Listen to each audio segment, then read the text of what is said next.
La, la, la. Welcome, guys. It is Monday, October something, 7:39 p.m. and I'm gonna be hanging out with you guys for, oh my goodness, right at the beginning of the stream. Man, I'm not even prepared. I got a bunch of phlegm in my throat, Logan. Thank you so much for becoming the latest member of the fleet, Logan. I greatly appreciate that, man. All the fleet members on right now, if you could do me a big favor and say, welcome to the fleet, Logan, I would greatly appreciate that. Dude, thank you so much for supporting the channel on the monthly basis, man. Welcome to the little low-key supporter Q&A. These are always nice and fun, intimate, low-key, like I said. If you don't know, you get a special role in the Hello Discord, the HelloGreedo Discord server. Also, I do these monthly Q&As. I wish I could do more, but dude, thank you so much for supporting the channel on a monthly basis. Welcome to the chat. Let's make this supporter Q&A a fun one. Let's do it. I'm a little bummed out that the Braves just lost. But hey, that pushes it to a game 5. Everything's on the line. I'm talking baseball now. You guys probably don't give a shit. Maybe you do. Maybe you're a St. Louis Cardinals fan. Maybe. But welcome, guys. Welcome to the fleet, Logan. Thank you so much, man. Yeah. So now, Logan, you get access to a couple posts that I'm starting to do. If you go to the community page on my channel, you'll see where I've posted for fleet member questions. Every week, every Sunday, I think, I'm going to be uploading a video called Questions from the Fleet. And I'm just going to take random questions from fleet members and make a little video out of it. So weekly Q&As with one question, and then monthly Q&As like this. So anyway, man, welcome to the fleet, man. Thank you so much. Go Braves. All right, everybody. AT chat, Mr. Psychotic, Tuke17, the Muddler, Logan Walker, Vince Wynn, Darth Rodicus, Michael Voorhees. We got a lot of folks here. Good to see everybody. Welcome, one and all. I hope you're having a fantastic start to your week. Yeah. Let's see what's going on with me. Saw our house again over the weekend. Coming along splendidly. They got all the electrical systems in there. Everything that I specifically wanted upgraded. Cat 6 cables, specific spots in the house. It's in there. Got our final meeting before drywall goes up pretty soon. Should be in there in a month and a half or 2 months. Can't wait. Cannot wait. It's going to be so much damn fun to... I'm so excited. I'm already looking at like little decorations that I'm going to put in my office. I found a McFarlane Captain Picard action figure that I want to get and put on a shelf. But I got to keep it simple, right? I got to keep everything simple. But welcome, one and all. Mr. Psychotic, thank you so much for the super chat and channel support of the stream. I greatly appreciate that. Let me take another sip of water because I'm a little thirsty. Psychotic says, hey, I took your advice and now I have a driver's test tomorrow. Nice. It's at 1:30 p.m. your time, same as mine. And here's hoping I succeed. Oh, yeah, you got this, man. Yeah, don't, be loosey-goosey with it. Follow the rules. If I've always looked at a driver's test like there's a lot of people on the planet, a lot of people in this country, over 350 million now, I believe, 400 million? I don't know where we're at now. A lot of people. A lot of those people have driver's licenses. A lot of those people probably shouldn't. And if they can get a driver's license, anybody can get a driver's license. You got this shit, man. And congratulations on doing it. It's like we've discussed before. Getting your license is freedom. It's freedom of not only travel, but it's freedom of exploration. It's the ability to do what you want when you want it, go on adventures, and yeah, it's kind of like I've always kind of seen the open road as kind of I don't know, one of America's greatest pastimes in a way. Road trips and just kind of an embodiment, a metaphor for I don't know, for freedom. There we go. Yeah, exactly. I remember saying that, Psychotic. Your driver's license is not just a piece of plastic. It is a sense of freedom. And congratulations on taking the step. Let us know how it goes tomorrow. You're gonna do great. Don't be nervous. You got this shit. Gas is on the right. brake is on the left. You got this, man. But congrats again. And thank you for the channel support, and best of luck. You got it. Oh, let me bring up the question. So if this is your first time to a supporter Q&A, or if you need a refresher, all the questions that you'll see on the bottom left of the screen come from Patreon, a website where people can support the channel, and not only my channel, but other creators as well. A lot of people have Patreon pages. Patrons ask monthly questions because they don't have access to this chat, unfortunately. The two systems are not merged. I wish it was, but it's not. So, yeah, man. Is it just me, or do you feel naked when you are driving and know you forgot your license? There is a sense of, well, you know, I don't think I've ever done that. I have done it without a insurance card before, because, you know, you get your new insurance card and you forget to put it in your glove compartment or your wallet, and it's sitting on your counter. I've done that. I don't think I've ever forgot my license, though. I'm usually pretty good at the whole keys, wallet, phone tap. Do we all do that? Keys, wallet, phone, walk out the door. You always do the 3-tap, right? The tri-tap. Keys, wallet, phone, Sig Sauer. I'm just kidding. Or am I?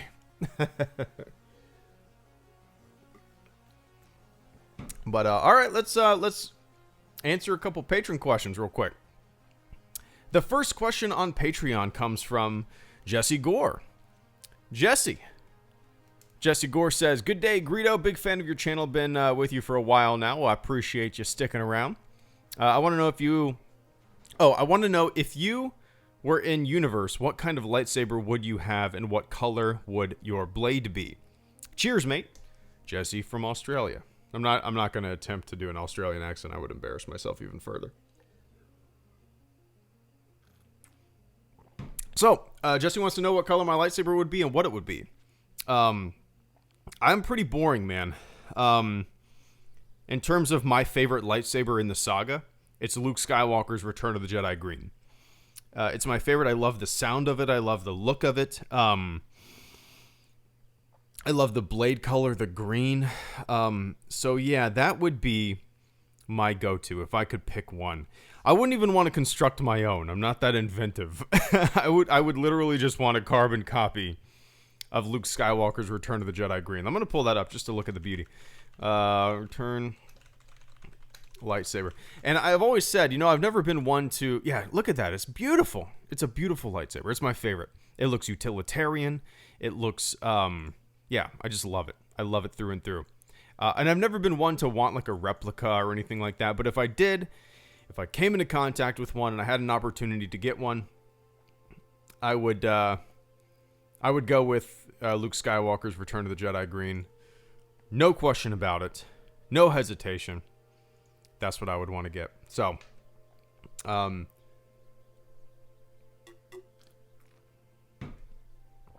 yeah, that's what I would do.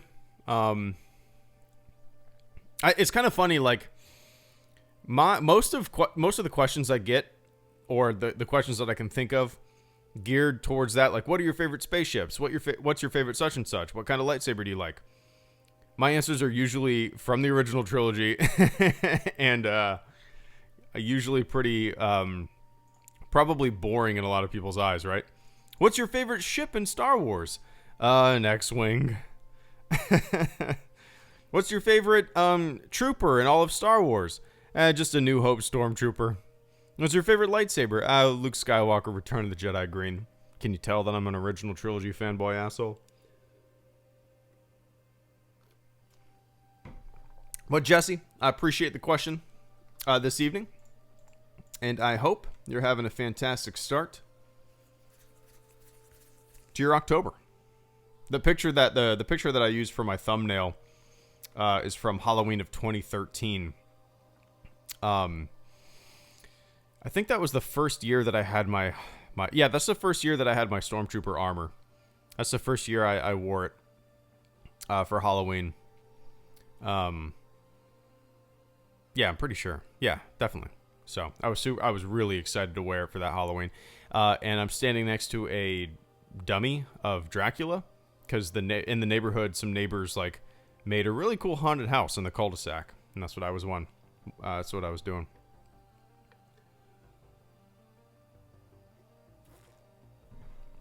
Damn, why am I so thirsty tonight? Took. I'm out of super chat money for the month. Dang kid in travel hockey. That's important. But I have a question. Would you be more of a Han, cocky, Orlando, calm poker face while playing Sabak? Neither. Because... probably... Well, man, that's really tough. Whenever I play card games, I've gotten a lot better about this, but I guess in the past, like I said, I play a lot of cards with my family and stuff like that. Gotten better, but no, like if I get a good hand in euchre, or I don't know if you guys play euchre. I'm assuming maybe you know euchre because you're hockey dad, and usually people that play hockey know euchre. Maybe that's not true, but usually if I get a good hand in something, I have like an involuntary shit-eating grin on my face, and I cannot hide the fact that I have a good hand, and I have used that to my advantage because people know that tick. So I'll put a big stupid smile on my face. And then people will think that I have a good hand when I really don't. I'll just be bluffing.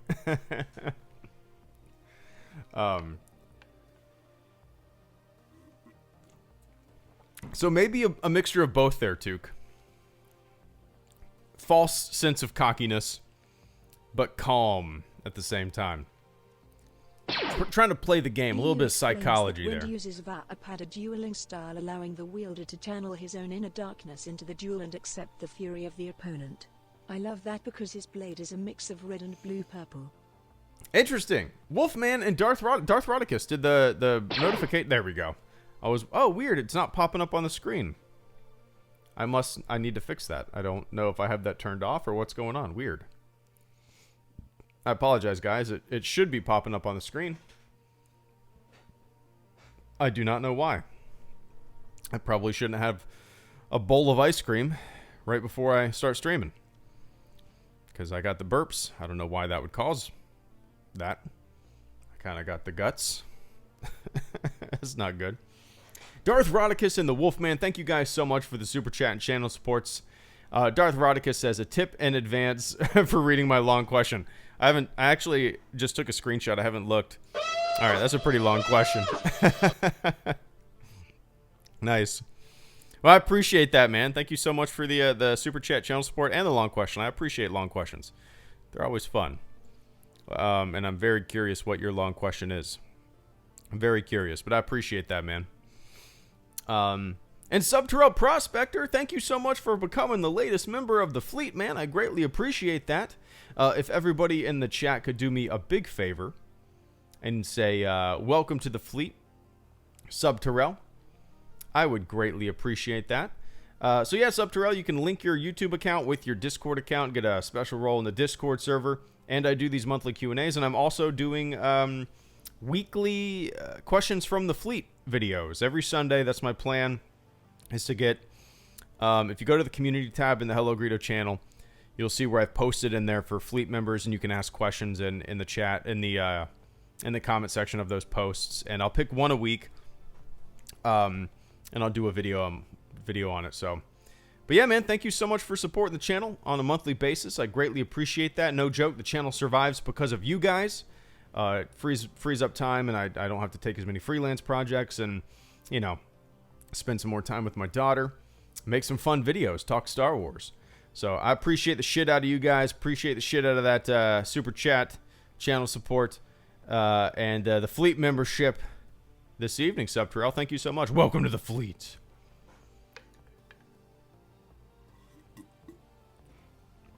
Oh hell yeah! What's your avatar? I'm trying to figure that out. I can't. Is that you? I can't tell what that is. I'll have to go to your channel in a bit and check. The Wolfman, thank you so much for the extremely generous super chat and channel support this evening. I greatly appreciate that. Wolfman says, EU explains that Windu uses, I don't know how to pronounce that, Vapid? A dueling style allowing the wielder to channel his own inner darkness into the duel and accept the fury of the opponent. Interesting. I love that because his blade is a mix of red and blue, purple. Oh, I see. Oh, that's kind of an interesting way to look at it. Has that been... is that like an official reason why his lightsaber is purple? I mean... So that's kind of interesting. Obviously, that's after the fact of it being purple, and it's not the reason that it was purple when it became purple. But that's kind of a cool concept. I'm not familiar with that whatsoever. Oh, it is canon. Oh, that's really interesting. Interesting, Logan. So, see, stuff like that, Wolfman. Wolfman earlier, when I streamed this afternoon, brought up when the EU has been used to explain certain things in the films, give more context and a more in-depth explanation, even if those explanations aren't really necessary. Kind of adds more context and stuff like that. And that's another example. Like as we discussed earlier, that's a video idea that I love. Something that I'm not familiar with, a topic that I would love to research and make a video about. So EU stuff explaining things in films that didn't really necessarily need an explanation, but gives more context and stuff like that. So, Shatterpoint. Oh, so that's where it's from. Interesting. Anyway, I'm gonna completely copy and paste your question or your super chat, Wolfman, into Google, just so I have what you wrote easily accessible when I'm done streaming. And I can add that to the list for the video. But dude, thank you so much for the incredibly generous super chat this evening, man. I greatly appreciate that. SWTOR, hey HG, hope you're well. Triple Force Friday was awesome. Birthday gift to myself. Nice. Working on my TIE Fighter pilot costume for Halloween. And thanks, man. Love your channel. It's me. Yes. Nice.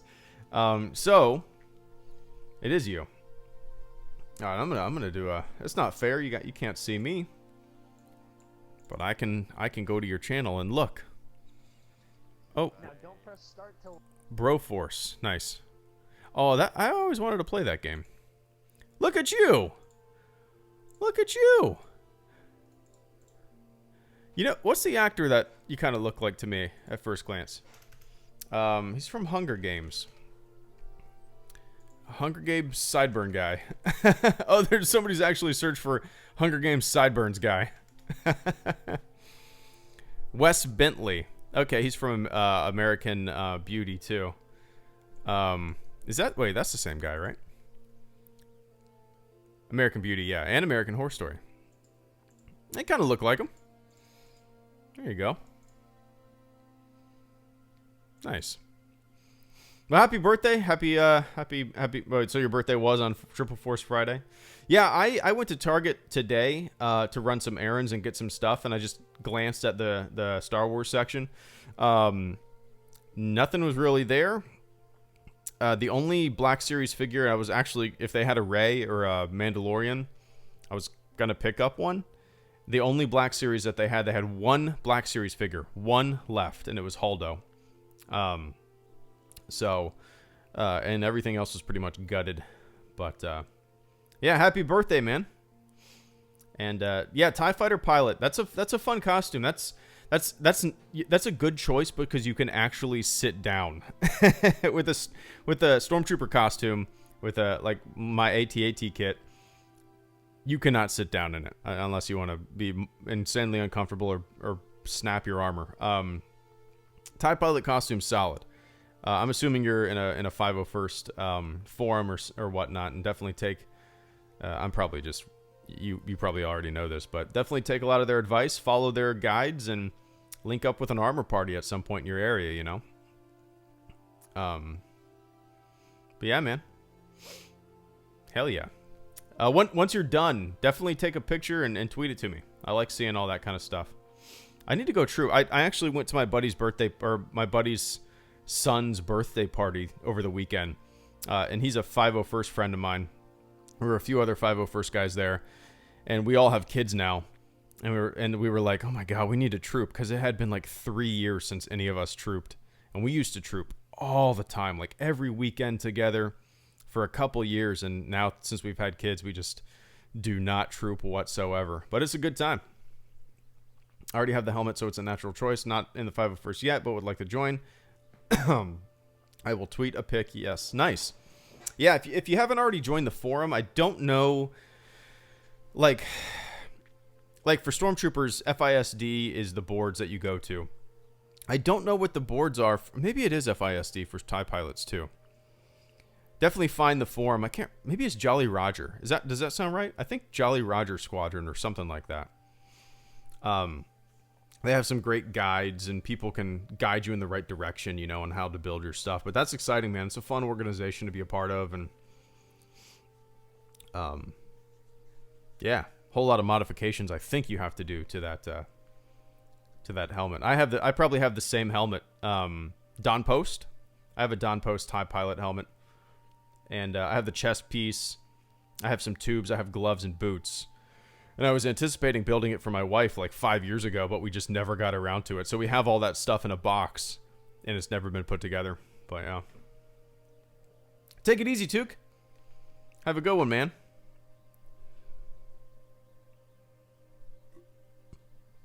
Thanks for tuning in. Let's hop to a Patreon question. The next question on Patreon comes from Mr. Grand Shock Trooper. Grand Shock Trooper says, "Hey Greedo, I just want to ask if in a filmmaking standpoint, like with cinematography, score, ideas, director's vision and passion, etc., do you think that Star Wars is the best big budget franchise that follows these aspects?" Ooh, that's kind of a... I'm definitely... Well, that's a difficult question to answer because obviously I'm insanely biased, right? But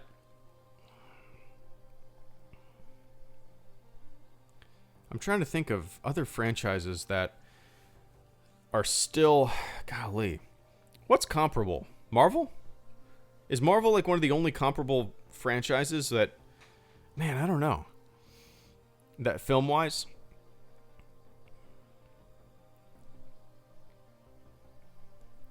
What I've always... Well, man, I'm gonna say yeah. If it's not the best, it's definitely one of the best, right? Everything... Oh, man, that's really tough. It has John Williams. What I like a lot about the original trilogy, obviously A New Hope is my favorite. You know, you have 3 directors for 3 films. And every one of them has their own specific vision. Every film, maybe not Return of the Jedi so much, in a certain way, yes. Every film takes a different chance, doesn't go the way you anticipate and expect it.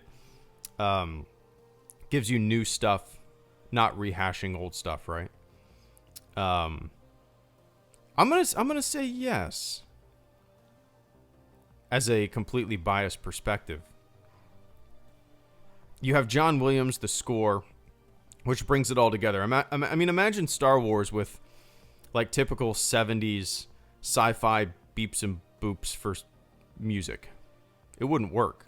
You need that epic orchestra, that John Williams score to bring it all together. I think a lot of what Star Wars owes its credit to, success-wise, is the music. The music ties it all together. It gives it rhythm. It gives it pace. And without it, it might be a dud. I mean, really. Somebody should do a somebody should do a fan film or a cut of the film with weird 70s sci-fi music, like Logan's Run type music, you know? But, I've said this before, as much as I don't really care for the prequels, I've grown to appreciate them. I don't like them any more than I used to. But what I appreciate is the boundaries that it pushed, both technologically, and I like the creator's vision, right? Even when something doesn't impact me the way I hoped it would or wished it would, I will always appreciate the vision of a director, of a writer, trying to put their ideas out there, put their spin on a franchise, and attempt to give the audience what they think is best, right? So yeah, that's what I like a lot about Star Wars, is that no film feels the same. Minus the Force Awakens, as I've said, is the safest Star Wars movie ever made. I like it for what it is. It's probably my favorite out. Man, I don't know. I'm gonna say it's. I don't know. I was gonna say it's my favorite out of the new, kind of the modern Star Wars movies, but I really don't know. So yeah. Anyway, Grand Shock Trooper. I'm gonna say yeah. There's not very many franchises, film franchises that are comparable. You know, with Marvel, I've kind of, I don't know. I mean, you guys know I haven't really seen the past 2 years worth of Marvel movies, just because they've gotten kind of formulaic, and I haven't really had a desire to go watch them. And you know, they're kind of. I've heard Endgame's great. Eventually, I'll get around to seeing it, but just kind of meh. Eventually, but yeah, Grand Shock. I appreciate that, man. Logan Walker, have you been to Galaxy's Edge? Yep, I have. Back in June, I went out in California for EA Play, and we were able to go to Galaxy's Edge. It was cool. I actually did a review video about it. I liked it. It was fun. The best part about it for me was just the aesthetic and the feeling of being there. How all of the employees are characters in a way, and they're always in character, and they really make this world feel alive. And just the feeling of being there, and just the aesthetic of it, really. The Millennium Falcon ride, I didn't care for it, but yeah, if you want my full thoughts on Galaxy's Edge, I did make a video on it back in June, I think it was. So, but yeah. What's up, Mad Dog? Good to see you, man. Let's see. Oh, let me scroll up.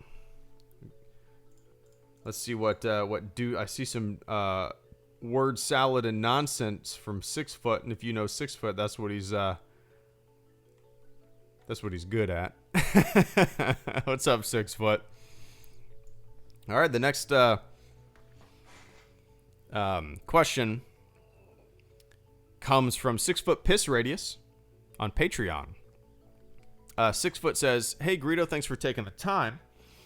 What do you think of those that go about in their day thinking Christmas is nothing more than a way for Ryan Johnson to proudly declare his masculinity to the masses while drinking Coke Zero on top of the world's biggest Zamboni and singing the Subway theme song unironically?" Is there a Subway theme song?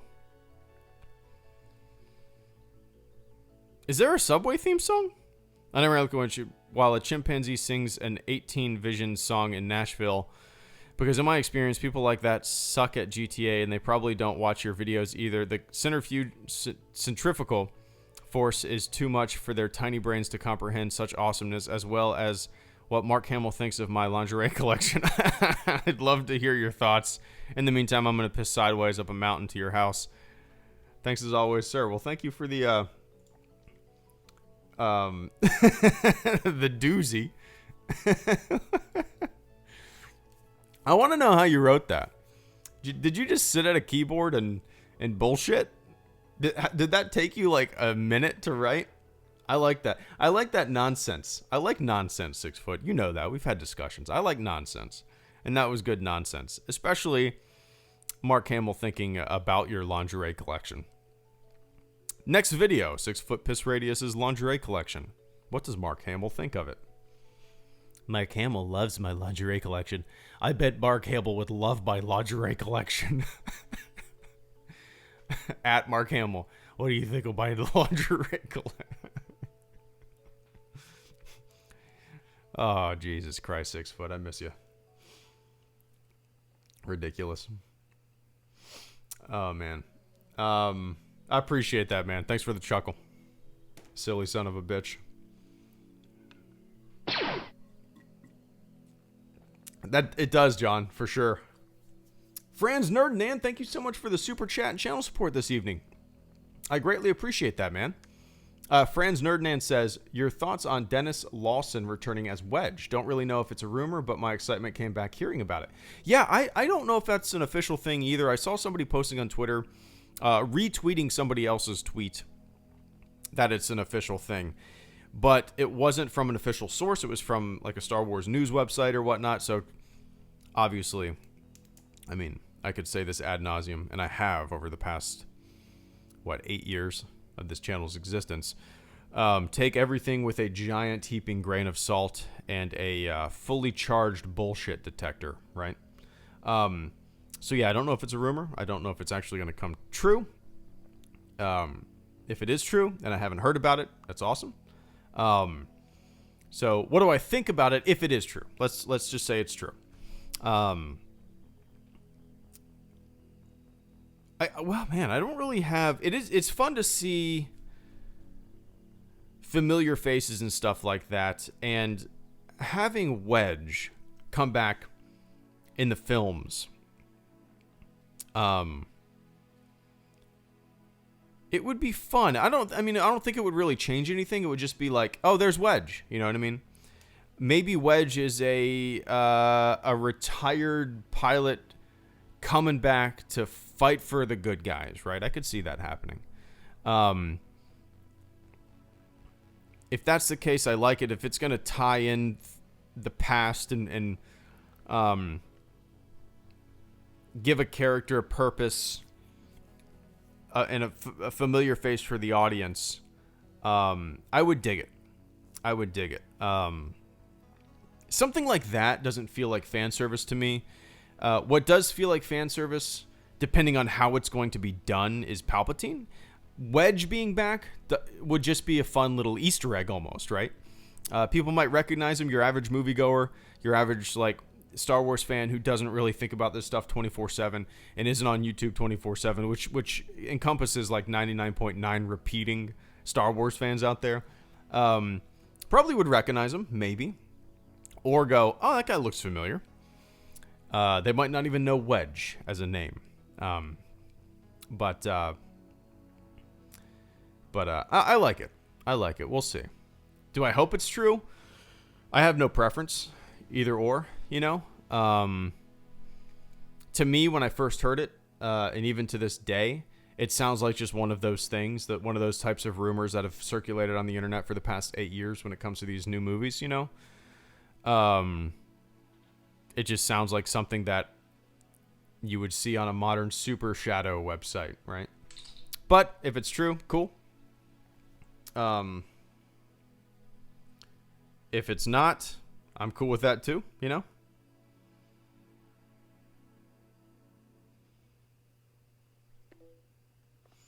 But yeah, man, I'm gonna look it up after the stream and see if it's true or not. Maybe give my 2 cents on it. If it is true, if there's some kind of confirmation. The thing is, we might not know until the film comes out. Which I'd be fine with. We don't want to know everything before it comes out, right? But anyway. Franz, I appreciate that, man. It's good to see you. Hope everything's going well for you. And I appreciate that super chat and channel support this evening. The next question comes from Mr. Psychotic. Let me take a quick sip of the water.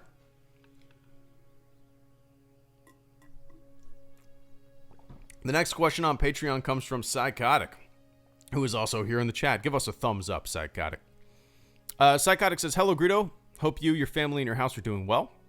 My question for this month is, should I post stuff to my Patreon even though I don't have any supporters? I was thinking of putting my music, early comic sketches, and maybe other stuff there, but I don't know if it's right to do it because no one is supporting me. Your help would be greatly appreciated. Also, I'll include a link to my Patreon page in case you want to look at it. Nice. I'm going to actually type it in the chat here if anybody wants to check it out. Patreon. Oops, I forgot the www. Not that that matters. What am I, 80 years old? Psychotic 1. I hope I didn't fat finger any of that. So, Psychotic, what should you do? Yeah, I would say there is no harm whatsoever in posting your sketches, your music concepts, what you're working on Patreon, right? That kind of stuff, that content, that maybe make it public, maybe make a lot of your posts public. Don't hide them behind a paywall until you have, some people supporting. But, putting stuff up there, showing people what you're working on, I think is almost a no-brainer, and I think you should absolutely do it. The songs that I've heard are great. I hope you stick with that, because it's fun. It seems like you get a kick out of it. So if you want to do that, turn it into like a music thing, I think that would be awesome. You could create eventually make songs just for patrons, but at the moment, maybe make like a SoundCloud thing, and you could post just maybe clips of songs, previews of songs on Patreon, show people what you're working on. But yeah, I think you should absolutely do that. There is zero harm in doing that. And everything you post on Patreon doesn't have to be just for supporters. You can have public posts too. So like I said, I would start out doing public posts, and just showing people what your patron's going to be like, and I think that would be a pretty solid course of action. No harm in it whatsoever. And yeah, if you guys haven't, I think your songs are on your channel, right? Psychotic has made some tunes. I use one of them. I need to download the others, or the other one, if it's cool. But I've used one of his songs in the stream. It's in the playlist that I use on my stream. So, yeah, go to his channel, check it out. It's fun stuff, for sure. When I first heard the song that you sent me, I didn't know what to anticipate, but it's great. It's really good stuff, man. And it fits perfectly with these streams. It was cool to hear, for sure. Dude, please, I encourage you to use them. Yeah, man, I absolutely will. Absolutely will. 1 second. All right. But yeah, I appreciate that question. And I think you should absolutely post your stuff on Patreon. There is zero harm in it. Show the people what you're working on. Tan Production, what's up, man? Good to see ya. What is your ultimate plot twist for episode 9? Ooh. Man, that's tough. The thing is, oh, man. The thing is, I don't want to guess the plot twists. Every idea that I would come up with would just be stupid. And every major plot twist that I can think of is almost something that I don't want. Like Palpatine is back, and that's my thing. Wouldn't the ultimate plot twist, Tan Production, wouldn't the ultimate plot twist be to have Palpatine in the movie, right? And not tell anybody. So I just don't understand it. That's why I'm kind of suspecting Palpatine's role to be very, very subdued. But I just keep thinking, man, if you wanted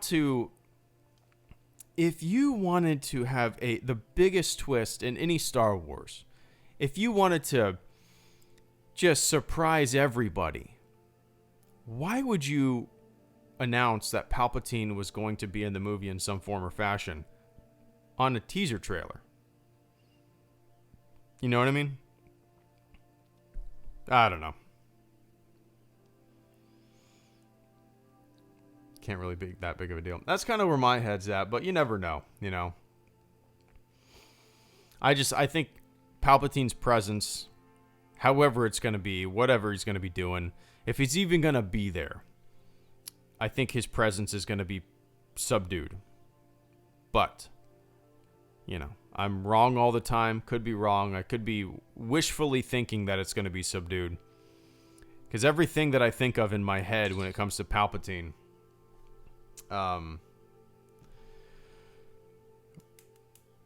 Some kind of sounds goofy in my brain. Like Palpatine being there completely shooting lightning. I don't want that. I don't want that. I don't know. We'll see. We'll see, man. The next question on Patreon comes from Mr. Paul Robinson. Always good to see you, Paul. Paul says, hey, this came up on a live hangout, so figured I'd chuck it your way. Can you pronounce these Welsh towns? Oh my goodness. Oh my goodness, dude. This looks like phonetically spelling Chewbacca's sound effects. When I look at this, this looks like Chewbacca audio. Oh my, there's no way. I'll give it a shot. But there is zero chance that I'm going to pronounce any of these right. Yestrad? No. Sure. Whatever, I'm butchered anyway. Who gives a shit? Giggle all you want. Yestrad Ronda? Where I live. Oh, you live in Yestrad Ronda. Oh, I'm very familiar with Yestrad Ronda. The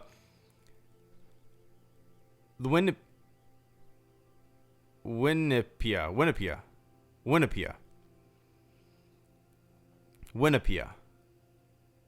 Okay. And I don't know. Can you guys see this on your screen? Try to pronounce them with me. Singin' Yid. I'm gonna head over to Singin' Yid. Yestrad. So, okay, what does Yestrad mean? So that must be like city, town, Yestrad meaning. Means a wide, flat bottom valley. Ah. And is that Minok? I'm going to say it's Minok. Is Welsh for monk. Okay. Valley. Oh, interesting. Interesting. Yestrad Minok. Llandudno. And the most famous.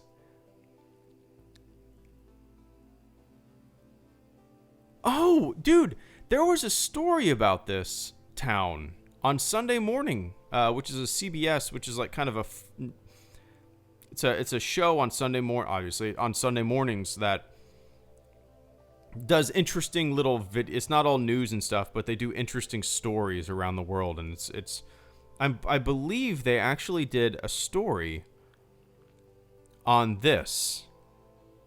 I think, or maybe I saw on a video about it. I'm not too sure. Good luck, man. Okay. Len Fair. No, there's no way I'm going to attempt that. Was I even close, Paul? Was I even close? John says, buy a vowel, Welsh. Good luck, man. Google isn't always your friend in such matters, by the way. YouTube might be though. As always, loving the work. Keep it coming, and my best to the family, Paul. I appreciate that, man. You're going to have to tell me. I'll look it up after the stream. I'm very curious if I even remotely come close. Now, I can't even hear like Welsh towns or the way certain things are pronounced in my brain. I can't even hear it. You know what I mean? Like I can think of accents, but I just cannot even begin to envision or guess how those towns are pronounced. Yeah, Chewbacca speak. Chewbacca speak. You live in Chewbacca world. Can you try your best British accent? What do you want me to say? Give me something to say. Give me something very British to say, Tan. Give me something very British to say, and I'll give it a shot. What's up, Raptark? Last day being a supporter, had some major screw up with some stuff. Oh, dude. Yeah, take care of the stuff. Absolutely. Yeah, dip out of this as quickly as possible, man. It obviously take care of that stuff first and foremost, before anything else. But dude, thank you so much for the support for over the years. I appreciate that. But I hope everything's all right. And yeah, absolutely take care of that stuff. Absolutely take care of that stuff, man. I hope it's nothing too serious. And I hope you pop in from time to time and say hello. My name is HelloGreedo. Would you fancy a cup of tea? If not, I'll give you some biscuits. I don't even... My name... I can't even say my name. Mine... I can't even do that. I could probably bullshit like Mary Poppins guy. What? Dick Van Dyke. Mary Poppins, would you fill a cup of tea? No, there's no way I'm not gonna embarrass myself. I'll practice. How about that, Tan? I'll practice. How about you fucking what? You fucking what? I could do that. I could yell at you like Snatch. Fancy. Maybe if I try to do it super proper. You fucking what? You fucking little shit. Why are curse words easier to pronounce? Maybe because I say them all the time. The next question on Patreon comes from Mr. John Helder. Good to see you, John. John says, hey, HG, just wondering if you are planning on doing a countdown-style series of videos and the lead up to Episode 9. I recall you doing this for Episode 7, 30 Days of Star Wars or something along those lines. I remember it being a lot of fun and really got me hyped. Either way, keep up the great work and all the best. Yeah, dude, that's a cool idea, and I hadn't really considered that. I hadn't considered that until you just brought it up. I completely forgot that I did that. That was a very fun series of videos to make. Was it for Episode 7? It could have been. I thought it was maybe for Episode 8. Maybe, I don't know. You probably have a better memory than me, but I love that idea. And John, so yeah, I'll plan on doing something like that. They'll probably be very, very easy videos, maybe audio only with, some graphics on the screen. But we'll see how I do it. Something like that, something that it could be very time consuming, and it could maybe keep me away from doing other videos that I research and stuff like that. But if I kept it very simple, 2-minute long videos here and there, heavy on the audio, I think I could do something like that. I think something like that would be a lot of fun to do. And I might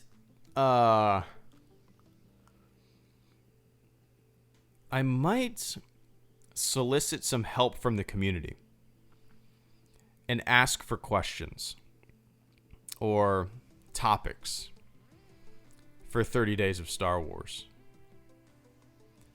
But if it's not 30 days, something that wraps up the saga. Yeah, John, I think something like that would be pretty solid, man. I like that idea, by the way. I completely forgot that I did that. So, yeah, I like that idea. I'll run with it. I'll have to kind of figure out a game plan and maybe start making those videos now and just have them scheduled and busted out and done, and then just 30 videos scheduled to upload every day. I'll probably mess it up and accidentally upload them all on one day. But I'll definitely solicit some topics or questions and stuff like that. So I like it. I might post in the community tab on YouTube tonight. Get some questions, get some topics. But I dig it, man. I don't know where my paper, my notebook went.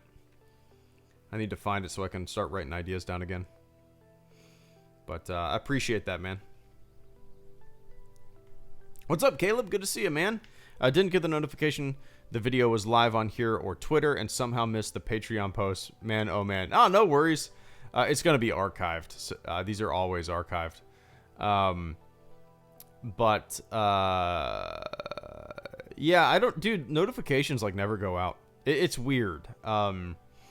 Even when I stream Battlefront and stuff like that, it's like people will hop on at the end of a stream and be like, I just got a notification. I'm like 52 minutes in, just like right now.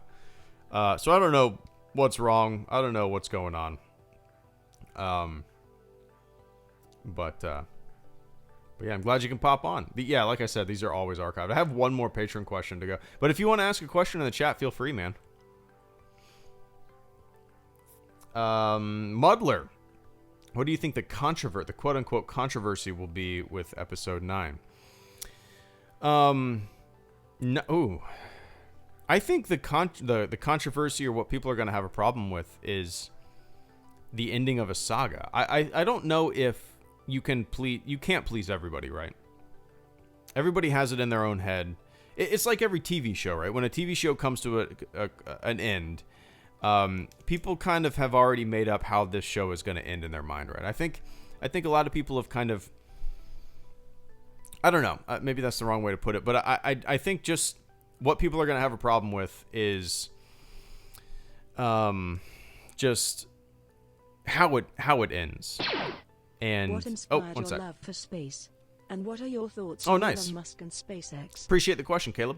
1 sec, man. 1 sec. So yeah, like I talked about TV shows. I didn't like Dexter. Oh, Dexter, the first couple seasons was awesome. The ending, for the most part, I've enjoyed the final episodes of shows. Like, people apparently had a problem with the Sopranos conclusion. I loved the ending of Sopranos, and I actually didn't find out about how upset people were about the end of Sopranos. I'm not going to spoil it if you guys haven't seen it, but me and my wife watched The Sopranos probably in 2016. We just binged it. It's my favorite show of all time now. I was very late to the party. I love it. It's my favorite show of all time. And I didn't know that people were so upset about the ending until after I finished the show. And I sat back and I was like, what? I loved the ending. And I'm not going to go into it because I don't want to spoil anything. If you haven't seen it, if you haven't watched it, you need to watch it. So good, man. So good. Anyway. Caleb Kemp, thank you so much for the super chat and channel support this evening. I greatly appreciate that, man. Glad you could pop on. Let me take a quick sip of water because it is hot as hell in this room. Where my computer, my desk, and everything is in my parents' office right now. And for those of you all know this, but we're building a house, so we're living with them for the next couple months. And their computer's on. There's a lot of electronics in this room. There's not good circulation. The AC doesn't really pump very well in this room, and it gets super hot. I am sweating bullets. So let me take a quick sip. Caleb Kemp, thank you so much once again, man. What inspired your love for space? And what are your thoughts on Elon Musk and SpaceX? So, to answer your first question there, I think the reason that I've always been into it is because of my dad. He's whenever, we get together or whatnot, it's always number one topic of conversation. And he's always had a love and fascination for it. He's a smart guy. He's more, I don't know. I think we kind of like it for different reasons. I don't know how to explain it. He's very scientifically minded. Like he's very knowledgeable about, I don't know, the way things work. Kind of the I don't know, the science behind things. Whereas me, I have a little more fanciful, little more, I like it for the exploration, just the sense of wonder and the heroism, the sense of putting, humanity before yourself to explore the unknown, in terms of space exploration. I don't know how to put it, but yeah, definitely that's where my love for the subject came from. It just ingrained in me, and I just I mean, obviously I'm from his DNA, so we share common interests. I'm sure that's probably very common with a lot of people, but it's always just been number one topic of conversation. Number one, I can't imagine being fascinated by anything more than than space. It's the ultimate unknown. It's the new frontier. It's the ocean that we need to sail on, and it's infinite, and it's made up of hundreds of billions of galaxies, trillions of galaxies even, infinite number of galaxies, each with hundreds of billions or trillions of stars and an incalculable amount of planets. The distances are so vast, and it's just the unknown of it, just the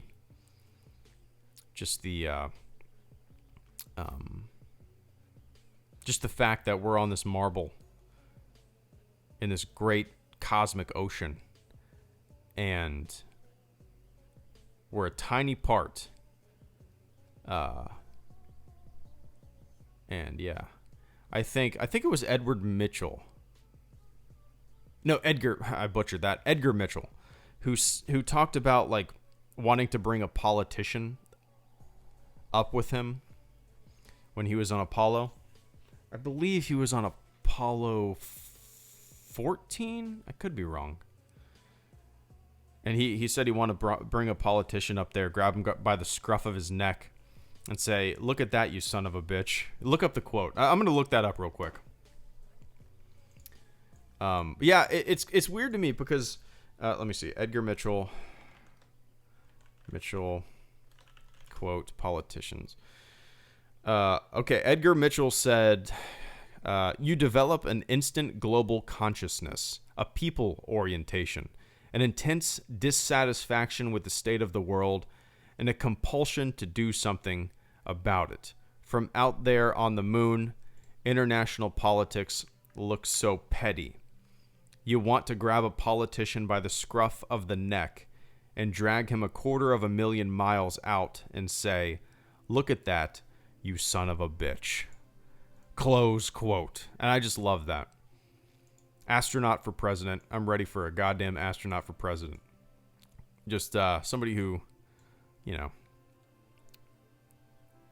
looks at things as they are, right?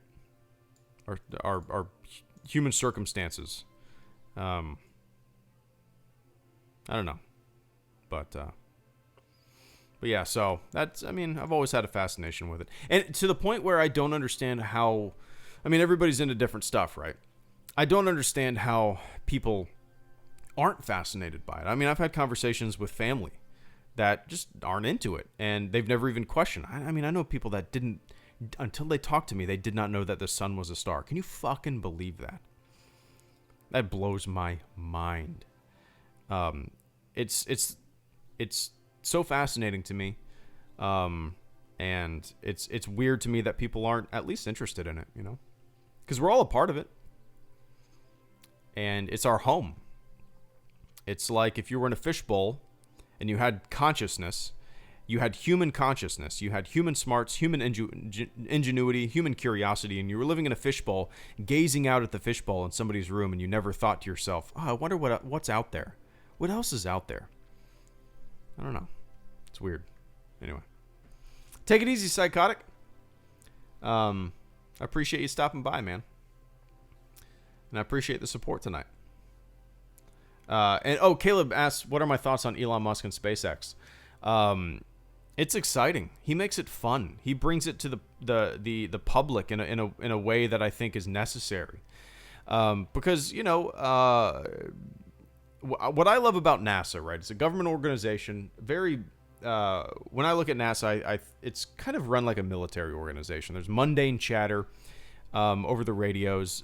It's not exciting. When they do presentations and they do live broadcasts, it's exciting to me, but it's not exciting on like an entertainment value, right?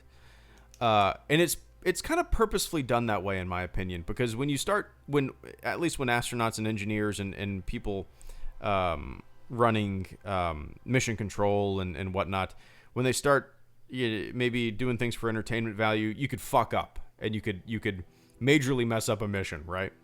But SpaceX is fun because Elon Musk, he's a fun dude, smart guy. He is the lead engineer at SpaceX. He's literally the lead engineer at SpaceX, and he's a rock star,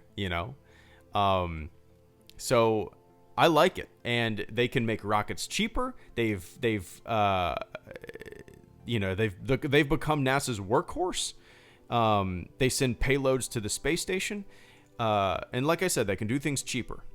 So when you can do rockets cheaper, more rockets will be shot off.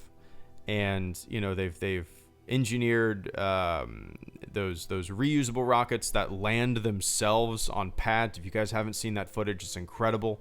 The boosters coming back down and landing perfectly on the pad. They've had some mess ups, but that's what happens.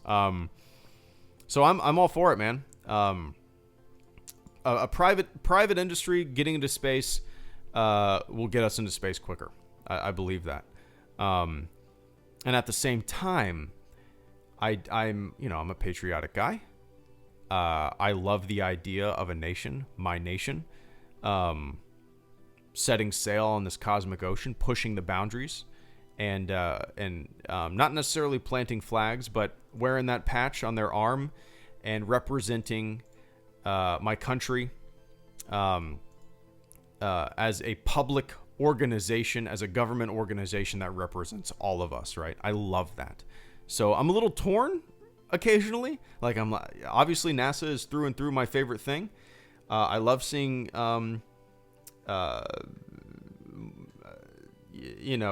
industry dip their toe in even more than it already has, because it's always been there. I mean, like, the LEM was built by Grumman. They called them the Gremlins. It's always been there, but now it's more out in the open, right? It's more out in the open. Anyway, that was a big rambling. Anyway. Do I know when it's first started? I don't, man. It's always been there. It's always been there. Just always, yeah. I mean, I used to read Carl Sagan books. It's just always been there. You know, when I was deployed, we used to put night vision goggles on and just look up on the back of the ship, middle of the night, as pitch black as black could be. And you would gaze up with the night vision goggles and see more stars than you could have ever seen with the naked eye. I mean, you can already see, and if you guys have never been to a place with zero light pollution, it's life-changing. It is. So sitting on the back of the ship, you know, me and my buddies, me and the entire air crew would be sitting out there smoking cigars, and I would almost be giving a space lesson. They'd be asking questions. It was just cool. It was cool. I love conveying that knowledge, because it's fascinating to me. And when I see like somebody or people curious about the subject and asking questions and stuff like that, I don't know, it makes me happy that people are interested in it, you know? So anyway, man, I appreciate the super chat and channel support and the allowing me to ramble on a little bit about a subject that I love. I wish I could, I wish I had more time to make videos about it, but Artemis is exciting. Caleb, if you're not familiar with the Artemis program, I'm actually wearing an Artemis shirt right now. I'll take a picture and I guess I'll tweet it. I'll tweet it underneath my there we go. Let me make sure I don't have anything. Okay. If you want to see the Artemis shirt that I'm wearing right now, Caleb, I'll post it up on I'll post it under the stream notification thing that I sent out a second ago, or an hour ago, from the stream. I'm tweeting it right now. I'm actually wearing an Artemis shirt. That's funny.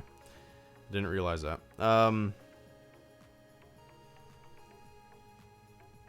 Is it going? It's going. Cool. So yeah, Artemis is there we go.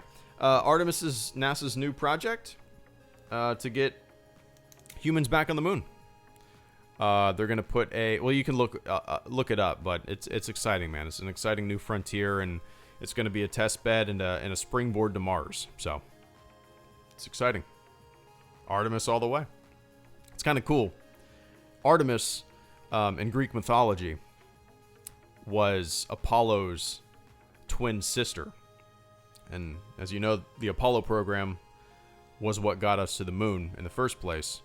And now, where we're going back to the moon, the project is called Project Artemis, and it's just kind of neat. You know, it's kind of neat. Anyway.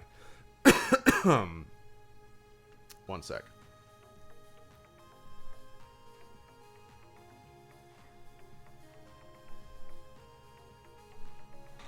Wow, I need more water.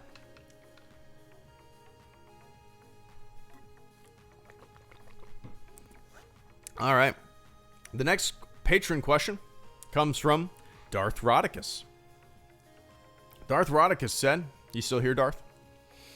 Darth Rodicus said, in one of your recent live streams, you mentioned that you agree with J.J. Abrams on the Force surrounding us and binding us. Then anyone who believed in concentrated could tap into the Force. I agree with this as well, but I have never understood how midi-chlorians have derailed this concept in any way. Like in the real world, some of us are more talented than others. Oh, I completely see where this is going, for sure. And I agree with you. For example, I can believe I can play the guitar and give it my best effort, but there's always going to be someone more talented at it than me by nature. Midi-chlorians are like cells and bind with their genetic makeup, which I interpret as some being more naturally adept to the Force than others. Qui-Gon says that the midi-chlorians reside in all life forms, so to me, the truth is still there. Does it take away from the mysticism of the Force from a cinematic standpoint? Maybe, but to me, it adds to it. I don't believe the Force picks and chooses who has more midi-chlorians than others, just like nature doesn't choose which of us are more naturally gifted at a particular skill set. Or does? Did you mean does?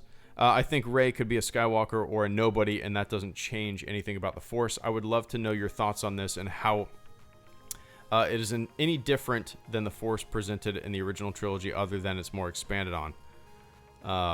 Anyhow, man, I apologize for the mini novel and hope things with you and the family are going well. Let me take another quick sip. So, putting myself back to when we first found out about midi-chlorians back in '99, I remember, and I don't know if you were there for that, but I remember people being very upset because it gave, how do I put this? It gave more context where a lot of people didn't think there needed to be more context, right? Me included at the time, but I like where your head's at, and I've thought about this as well, with the natural talents and stuff like that. Midi-chlorians are an explanation for natural talents, if you choose to look at them that way. I don't know what the canonical explanation is for them, if that's what it actually is. Higher midi-chlorian count, better you can be at the Force. The problem with it, I think, is that it's like a predetermined thing. It's like we all want to believe that we can be a Jedi, and as a kid, there was no boundaries to that. And to put a biological boundary on something that had so much mysticism, so much, anybody could become this, concentrate, not necessarily believe, but put your mind to it and you could do it.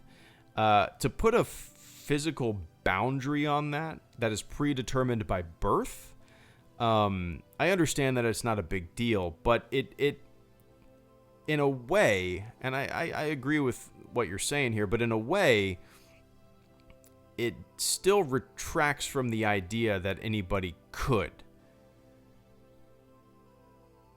become one with the Force. And I just have it's never really sat well with me, that there is a biological determinism around the Force for individuals. Does that make sense? It takes away hope. I think that's what you're getting at. Yeah, of course. Yeah, no. Yeah, that's a good way to put it. It's. I just remember when it was first revealed, and I just remember being like, "What? That didn't need an explanation." So now what? You stick me with a needle and you tell me if I'm gonna be good at the Force or not? It's like, you know, I don't know. It's never really sat well with me. I'll just put it that way. Biological determinism around mysticism. Does that make sense?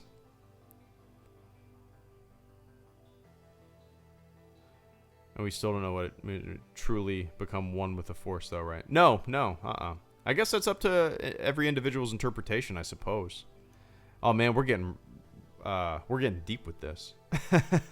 Less fantasy, more sci-fi. Yeah, and that's the thing. Like, it's kind of funny, man. Like, if Midi-chlorians were in Star Trek, I'd be like, hell yeah, fuck yeah, Midi-chlorians, give me more Star Trek. You know, I'm a Next Generation fan. I'm a Star Trek fan through and through, and I love the scientific aspects of that. Whenever Geordi goes on these rants about physics and whatnot, I love it. I eat that shit up. But when that kind of stuff is introduced into Star Wars, I just go, I don't know. It's weird, right? It's for sure weird. Yeah, man, ask away, for sure.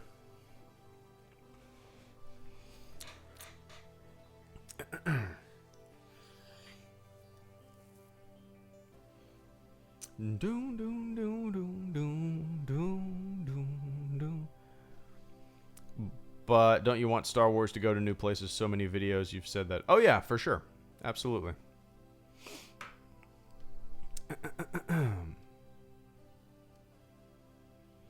There's definitely a line. Oh man, there's definitely a line to toe.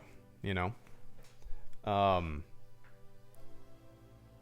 comment I heard that I found interesting is that the First Order is not threatening, and I had the same feeling with every enemy faction of Star Wars, especially the droid army. I find the First Order threatening more so than the droid army for sure.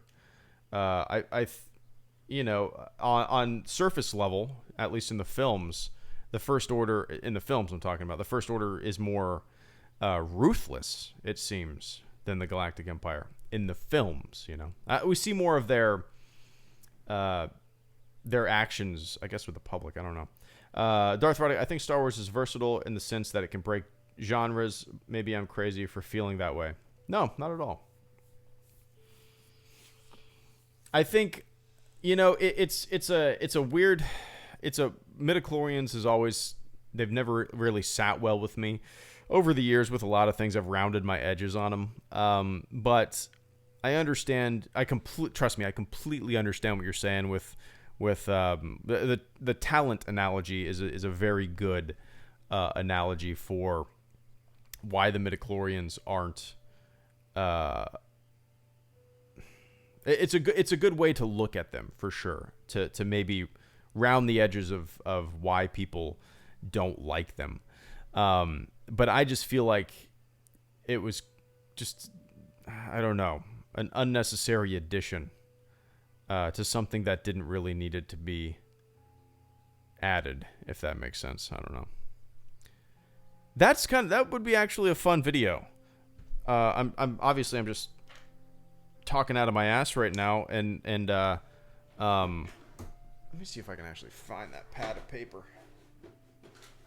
Yeah, I'm just talking out of my ass right now without any kind of preparation or script. So I think it would be kind of fun to actually make a video. I don't think I've ever made a video just about Midi-chlorians. That might actually be kind of a fun little topic. Where's that piece of fucking paper? Where is that pad of paper?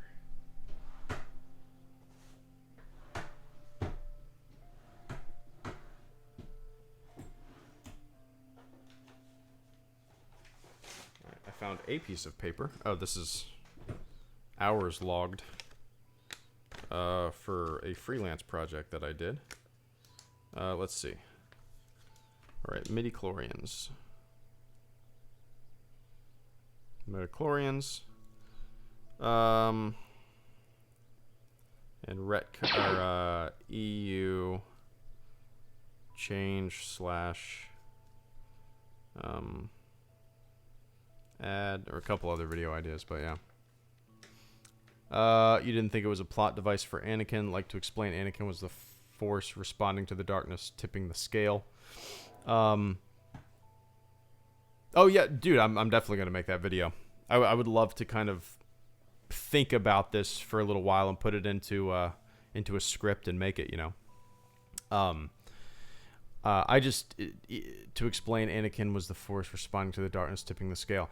I guess I don't even think it was necessary to do that, but you know, I'm definitely gonna make this script, no question about it, because it's probably a topic that, you know, I surface level only know about, and I'm sure there's a lot of maybe canonical explanations for them that expand upon there's just the base knowledge, but I would love to do a little to sound like your typical internet douchebag, do a deep dive on Midi-chlorians. So yeah, definitely look out for that video in the next couple weeks.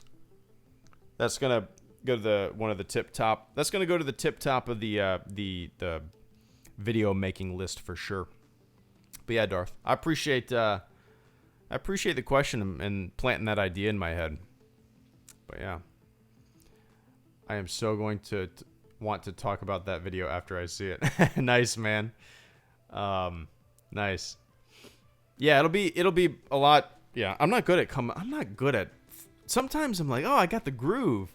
I can just flap my lips and I could talk about space all day. Caleb, thanks for bringing space up. But then a topic of conversation comes up that I realize I've had this for 20 years. I've had this feeling about midichlorians for so long, and I've juggled with it, as a lot of people have. But I've never actually sat down and thought about it and really tried to wrap my mind around it and maybe look at it from different angles and stuff like that. So,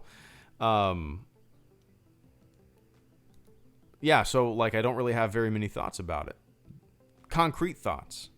So I'm really excited to make this for sure. But I appreciate that, man. Caleb Kemp coming in with the final super chat and channel support before I jump off. Any tips for motivation? Been stuck in a rut this week and find it hard to motivate myself to do things like schoolwork at home. That's a never-ending battle. No question about it.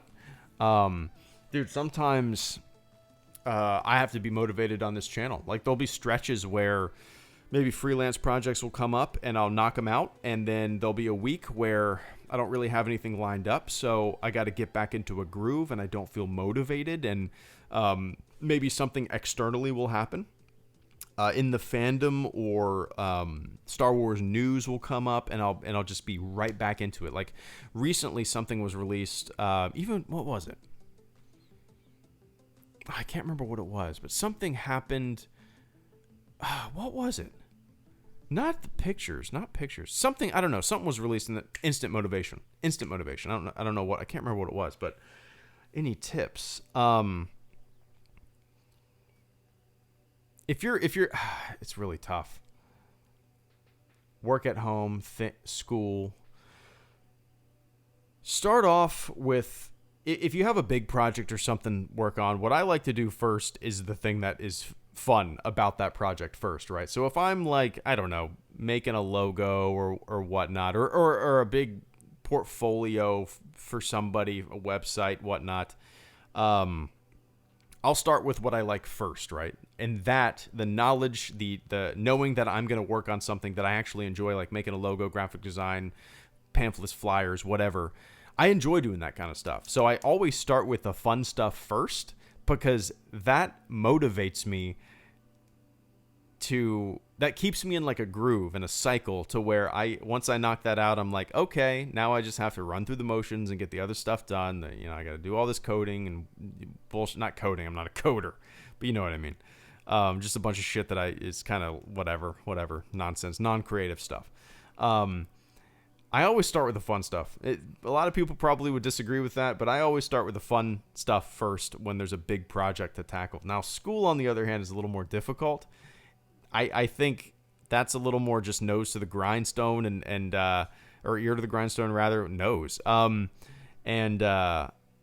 just pushing through and just realizing that you need to just get it done so you can get to the fun stuff. motivation is definitely a resource, and you can deplete it pretty quick, right? And at the same time, you know, unless something is pressing on a time scale, maybe be a little more hands off. And I've found that if I let go a little bit, motivation comes to me, and I feel like I've maybe been a little too hands off, and then I'll want to get back with my hands on the project. You know what I mean? Like, take a little step back, assess, do something that you want to do, you know, maybe take a little time off, and then if you have that luxury, and then get back into it. Because I think, you know, taking a break, taking a little hands-off approach for a short amount of time is good. It can be a little mental reset, right? So, yeah, I don't know. There's kind of different versions of motivation, right? It's tough, man. It's tough.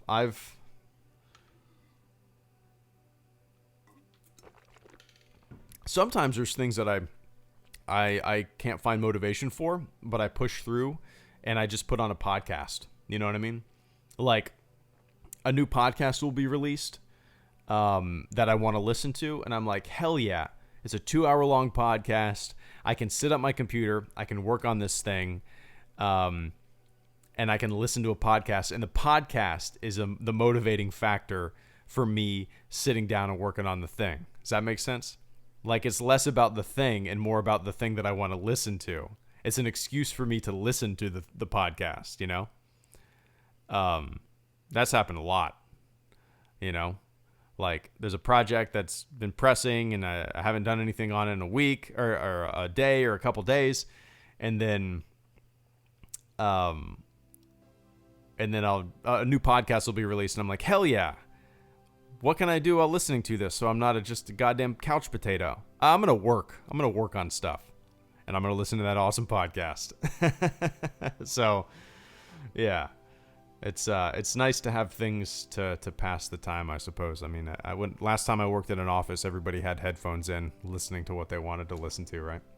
But yeah, it is tough for sure. At least I'm not the only one who finds it tough. The rest of my family gets all this stuff done and accomplished in a lot of today. And I'm like, how do you do it sometimes?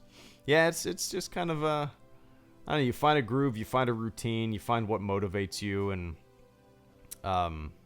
it's tough though. It is definitely tough for sure. But you'll get it, man. You'll get it. All right, guys. I'm gonna jet. That was an hour and almost hour and a half. A little patron supporter fleet member Q&A. So tomorrow I'll be doing probably 2 streams, afternoon and then evening. And I don't think I'll get a video up tomorrow, but I'm hoping to get a video. I got family coming into town. My sister's coming into town on Wednesday, so I don't know if I'm going to be able to get very many videos out this week.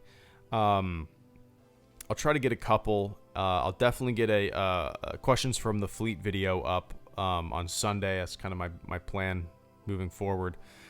Other than that, I fly by the seat of my pants, and I'll start writing this Midi-chlorian video. But yeah. All right, everybody. Thanks for tuning in. Caleb Kemp, Franz Nerdinan, Subterrell Prospector, Darth Rodicus, Wolfman, Psychotic, Logan Walker. Thank you guys so much for the super chat, channel support, and becoming new fleet members. I greatly appreciate that, guys. Everybody in the chat, thank you so much for tuning in. All the fleet members and shipmates and patrons. Your support. Without your support, you know, I wouldn't be able to do this channel as much as I do it. It frees up, you know, so much time. It's great. I greatly appreciate all the support, man, and I hope you guys get something out of it as much as I do. So it's fun as hell. When it stops being fun as hell, I'll take a little pause. I'll come back to it and it'll be fun as hell again. It's all about everything in moderation, including the stuff that you love, right? But all right, everybody, take it easy. Enjoy the rest of your week. And if I don't see you for tomorrow's stream, I will see you when I see you. Cool? Cool. All right. Have fun, guys. See ya.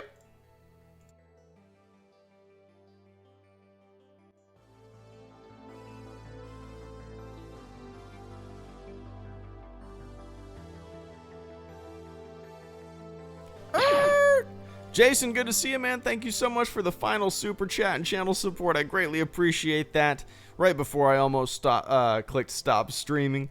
Thank you so much for the support tonight, man. I hope everything's going well for you. Happy Spoop Fest last minute super chat. Thank you so much. Have a good week, man. It's good to see you. I hope everything's going well. I'll catch you all on the flip side. Cool? All right, later, Jason.